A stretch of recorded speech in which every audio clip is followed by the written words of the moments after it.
Breaking news. মাত্র কিছুক্ষণ আগে বাংলাদেশে ফেরত এসেছেন ডক্টর মোহাম্মদ ইউনূস জাপানের সফর শেষে, আর দেশে পা দিয়েই একটা সুসংবাদ পেয়েছেন।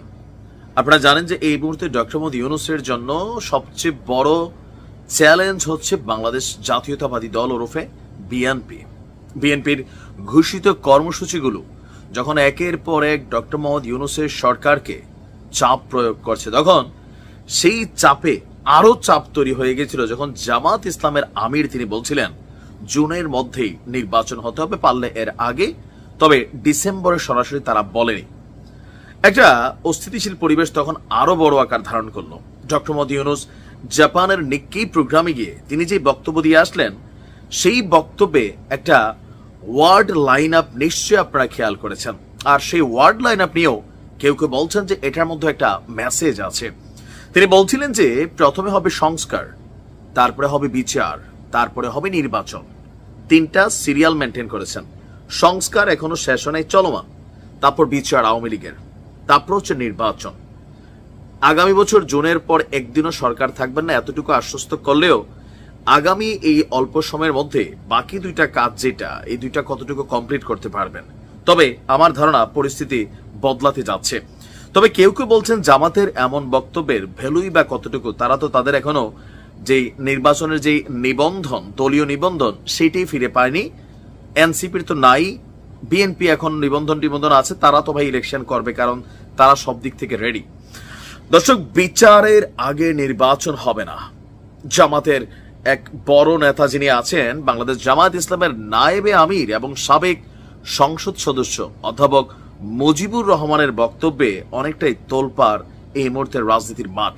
তিনি বলছেন যারা নির্বাচন চায়, সংস্কার চায় না, দ্রুত নির্বাচন চায়, তারা বিগত নির্বাচনগুলোর দিকে লক্ষ্য করুক। বিগত নির্বাচন প্রমাণ করেছে বিচার এবং সংস্কার কতটা জরুরি। তারপর হচ্ছে যে বিচার এবং সংস্কার ছাড়া দামি নির্বাচনের কোনো প্রয়োজন নেই। তাই সংস্কার এবং বিচার, আগে সংস্কার, এরপর বিচার, এরপরে হচ্ছে নির্বাচন। বিচারের আগে কোনো নির্বাচন হবে না। তিনি আরো বলেন বিচারের নামে যারা অবিচার করেছে, নিরপরাধ মানুষগুলোকে হত্যা করেছে, তাদের বিচার হওয়া দরকার। বিচারের আগে নির্বাচন হবে না, সংস্কার এবং বিচারের পরেই নির্বাচন হবে, তার আগে কোনো নির্বাচন হবে না। তো আমরা ডক্টর ইউনূসের কথা শুনে জামাত কথা বলে নাকি জামাতের কথায় ডক্টর ইউনূস কথা বলে, এইটাও একটা প্রশ্ন অনেকেই বলছেন, কারণ এই ওয়ার্ড লাইন আপ গুলো সেম, এনসিপি ঠিক সেম লাইন আপে এই কথাগুলো বলেছে। এখন ডক্টর ইউনূসের জন্য কিভাবে পজিটিভ হচ্ছে? পজিটিভ ওই জায়গা থেকে হচ্ছে যে এই মুহূর্তে মাঠের রাজনীতিতে এনসিপি এবং জামাত এজ এ টিম হিসাবে কাজ করছে। সো এই টিমটার পাশাপাশি ইসলামিক দলগুলো একটা বড় টিম হিসাবে কাজ করছে। তো এই যে সমর্থনটা, এইটা বিএনপিকে থামাই দিতে মোটামুটি লেভেলে একটা ভূমিকা রাখবে। কিন্তু যদি শুধু এনসিপি হইতো, এটা ফুয়ের সাথে উড়া যাবে বিএনপির, এটা কিন্তু বাস্তব। কিন্তু রাইট নাও বিএনপির যে নির্বাচনমুখী অ্যাক্টিভিটি, জনাব তারেক রহমান বলছিলেন যে ডিসেম্বরের আগেই নির্বাচন করা যায়।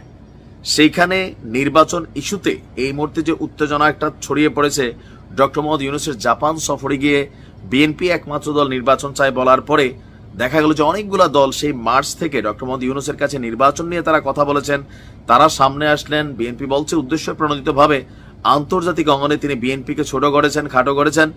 তো এই পরিস্থিতিতে দেশে আসবেন, একটা তো টেনশন আছেই, যাই সেই পরিস্থিতি আবার কোন দিকে যায়, ওদিকে ইস্টাকের ভেজাল, এদিকে সচিবালয়ের ভেজাল, এগুলো পেন্ডিং।